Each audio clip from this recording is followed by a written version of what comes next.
Rui Costa Pimenta, vou passar a palavra para você, mas antes eu queria considerar um aspecto que eu acho fundamental nessa nossa conversa. Nós estamos diante de duas lideranças de dois partidos de uma esquerda revolucionária. O Nildo pertence a uma tendência dentro do PSOL, que é a Revolução Brasileira. A causa operária também professa nos seus manifestos a Revolução Brasileira. Diante de uma luta de classes intensa, feroz, declarada pela direita, que radicaliza, na verdade, a luta de classes. A Revolução Brasileira seria a resposta à altura para essa radicalização da direita? Passo para você, Rui.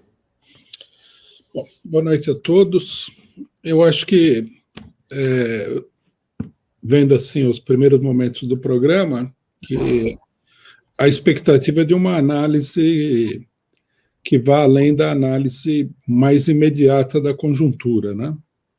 Quer dizer, que nós tocaríamos aqui temas estratégicos. Eu vou procurar apresentar uma concepção do problema, né, bastante panorâmica para a gente chegar na situação atual. Eu acho que, se nós formos falar em revolução, a primeira preocupação nossa é de analisar quais são as condições objetivas, né, dentro do desenvolvimento, dentro do movimento da economia capitalista, internacional e nacional, que podem propiciar, que podem facilitar uma solução revolucionária, né? Então, nesse sentido, eu acho que nós temos, aqui tem um problema conceitual que eu gostaria de apresentar, que muita gente na esquerda não apresenta isso, que é o seguinte: o capitalismo é um sistema econômico esgotado. Agora, esse esgotamento, ele não é um esgotamento linear, né?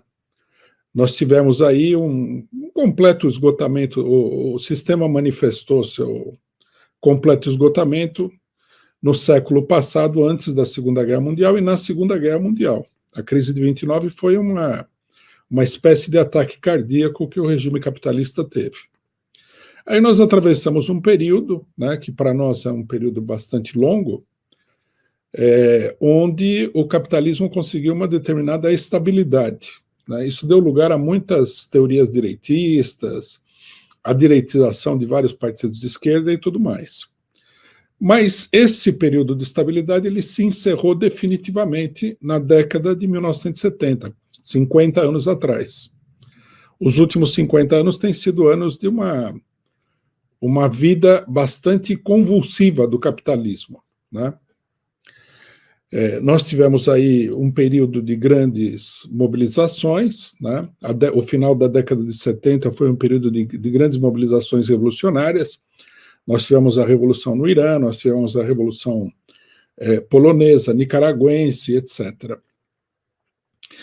Para responder a essa crise capitalista, que é uma crise de superprodução, uma crise que elevou a inflação e a falência estatal nos principais países do mundo, lançaram a chamada política neoliberal. O imperialismo articulou uma resposta organizada, sistemática, que é a política chamada neoliberal, que consiste na destruição sistemática das forças produtivas para obter uma maior racionalização do capital, né? Por exemplo, a economia, né, da maioria dos países no leste europeu, para pegar o exemplo mais marcante desse período, ela foi, em grande medida, destruída para permitir, né, a criação de um mercado para as empresas imperialistas de outros lugares, né? Uma boa parte da economia da antiga União Soviética foi simplesmente liquidada, né?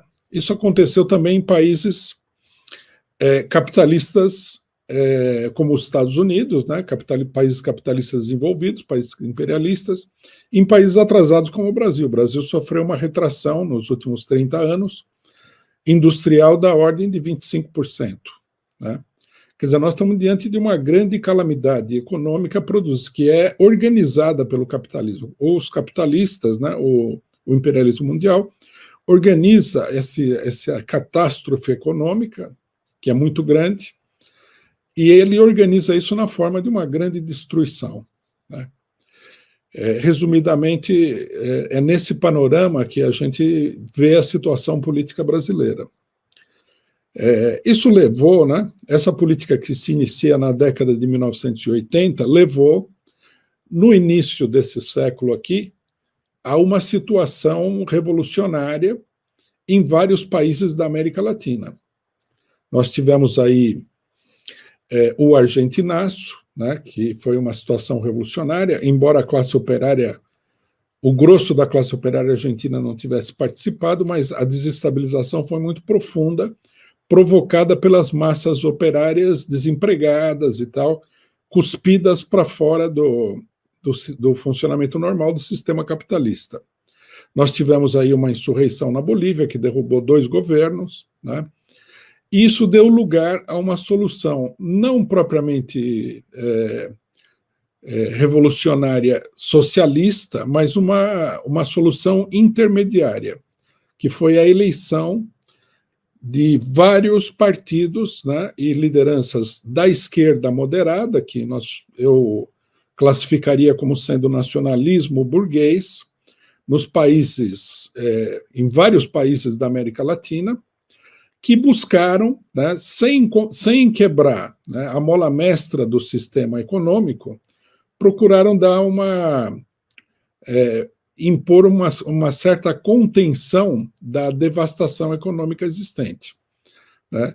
Um desses casos é o governo Lula, né, que só chegou ao governo mesmo por força dessa situação catastrófica e da situação revolucionária nos países vizinhos. Esses governos atuaram muito moderadamente, não romperam com nenhum das questões fundamentais estabelecidas pelo imperialismo, mas levaram adiante uma política de ampliação do consumo, políticas que eu chamaria de paliativas, né? Bom, ocorre o seguinte, né?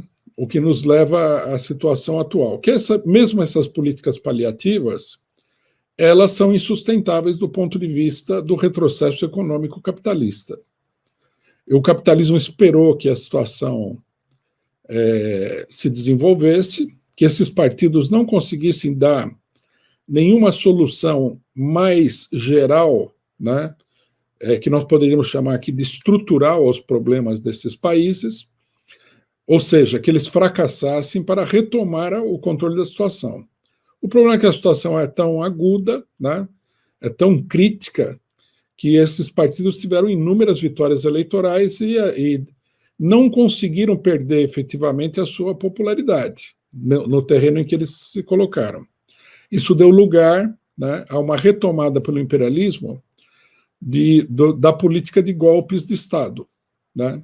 É muito clara em alguns países, como Honduras, por exemplo, como o Paraguai, como praticamente todos os países da América Latina sofreram isso. Isso é aí que se insere, né, o problema do golpe de Estado de 2016, que derrubou o governo da presidenta Dilma Rousseff. Não é que a Dilma Rousseff fosse nenhuma revolucionária, não é que ela tivesse rompido completamente com o imperialismo, nem nada. Simplesmente que a política de reformas, né, de esquerda do PT não corresponde, né, à receita que o imperialismo tem para superar a crise, que é atacar o mais profundamente possível as condições de vida dos trabalhadores, o que significa aumentar o rendimento do capital, né, através do empobrecimento dos trabalhadores, e atacar a economia nacional, eliminando empresas, eliminando determinado tipo de ação estatal que afeta o mercado, como, por exemplo, a questão das aposentadorias, e abrindo caminho para uma maior lucratividade do capital em crise, né? Bom, eu acho que a primeira questão que a gente deve estabelecer claramente é o seguinte: o imperialismo não consegue conviver efetivamente com uma situação normal do ponto de vista político. Os golpes de Estado mostraram isso, né? E, ao contrário do que muita gente prega, que a situação estaria se normalizando, que a esquerda estaria voltando ao poder, não há esse movimento geral. O que há são exceções, É o caso do Peru, por exemplo, onde ganhou um candidato de esquerda, é o caso da Bolívia, onde o MAS recuperou o poder, mas isso daí não implica em que a situação tenha se estabilizado, né? Nesse momento, na Bolívia, por exemplo, há toda uma discussão sobre um novo golpe de Estado, né?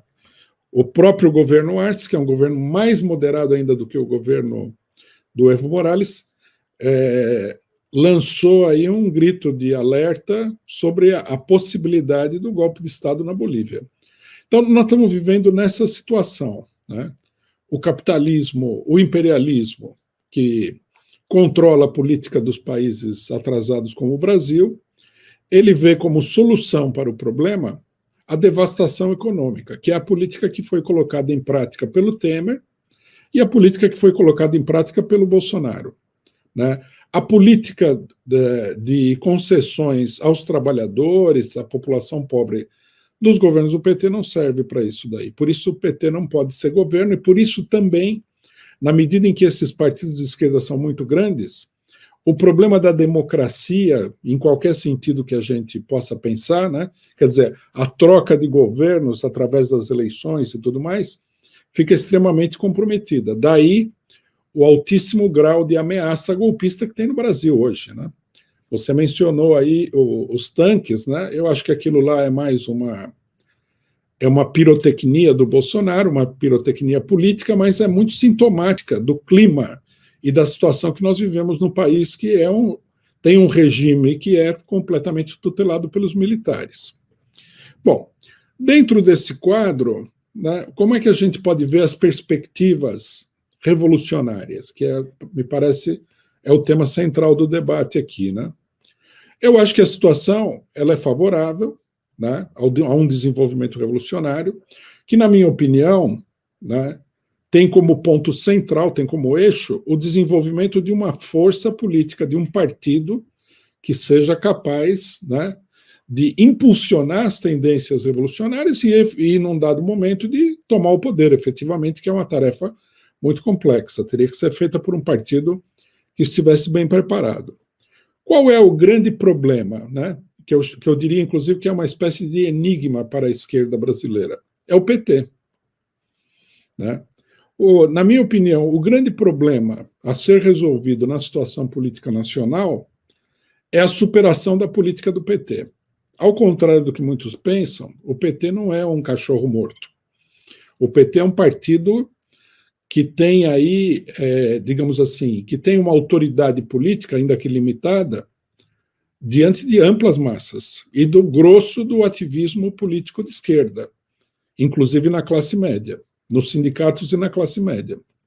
Todo o problema consiste em fazer com que a população, a classe trabalhadora e essa esquerda consigam evoluir das atuais posições reformistas do PT, né, para uma posição revolucionária. É o processo, na minha opinião, no qual nós estamos colocados. Né? Esse é o grande problema. É preciso construir esse partido. Eu e o meu partido, nós vemos o seguinte, que diante da situação em que o PT ficou colocado, que é uma situação muito desfavorável para o PT, mas, por outro lado, é uma situação que permite um desenvolvimento político muito importante. O PT está muito acuado pela burguesia. A burguesia não quer o PT no governo. Então, o PT está obrigado a travar uma luta, apesar de todas as suas deficiências, contra a burguesia e contra o imperialismo. E eu acho que o papel daqueles que querem construir um partido revolucionário seria o de acompanhar, se não a direção do PT, com a qual nós mesmos temos muita divergência, mas a grande massa dos apoiadores do PT, né, durante todas as etapas políticas de luta. Por exemplo, eu acho que uma parte expressiva da esquerda errou em não se colocar contra o golpe, achando que o golpe contra o PT não era importante. Acho que foi um erro colossal. Alguns partidos praticamente se destruíram na esquerda, né, o caso do PSTU. Erraram também em não defender a liberdade do Lula, uma reivindicação democrática elementar, não é nada pessoal, não é uma coisa partidária. O Lula é um grande líder político do ponto de vista da sua amplitude, né? Nós podemos discordar das suas concepções. Então, quer dizer, você tem que atravessar todas essas etapas. A etapa que nós estamos vivendo agora é a da luta contra o Bolsonaro. Eu acho que a esquerda, de novo, está falhando ao não tomar essa luta como uma luta de uma maneira coerente, de uma maneira consequente, né? A esquerda não está fazendo isso, quer subordinar essa luta ao parlamento, a CPI da Covid, etc. e tal. É preciso impulsionar isso, era preciso dar a essa luta uma pauta mais ampla, né? E aqui se coloca o problema, né, que evidentemente é uma divergência com o companheiro Nildo Orix, pelo que ele falou. Eu acho também que o que facilitaria, né, a evolução política geral dessas massas seria a defesa da candidatura do Lula, que é uma candidatura vetada pela burguesia. Quer dizer, eu vejo a coisa da seguinte maneira: nós, PCO, é preciso, né, acompanhar todas as etapas e fazer com que, através da luta de ideias, da propaganda política e da ação política, se desenvolvam as tendências revolucionárias que estão presentes nas massas e tudo mais. Só uma consideração para encerrar, que o tempo já passou, né? Além do problema do PT, que é um problema complexo para ser administrado, nós temos outro problema, que é o refluxo já muito longo da classe operária brasileira devido à destruição econômica do país, à destruição da indústria nacional e de praticamente todos os países, né? Há uma liquidação da economia industrial em favor da economia especulativa. Mas eu acho que em algum momento dessa crise, eu acho que nós estamos perto desse momento, essa situação vai se reverter e a classe operária vai entrar em cena. Não é possível pensar em revolução socialista sem pensar que a revolução socialista tem que ser, ao mesmo tempo, uma revolução proletária, quer dizer, tem que ser o proletariado o agente fundamental dessa transformação. E ele está muito paralisado nesse momento pelos acontecimentos anteriores.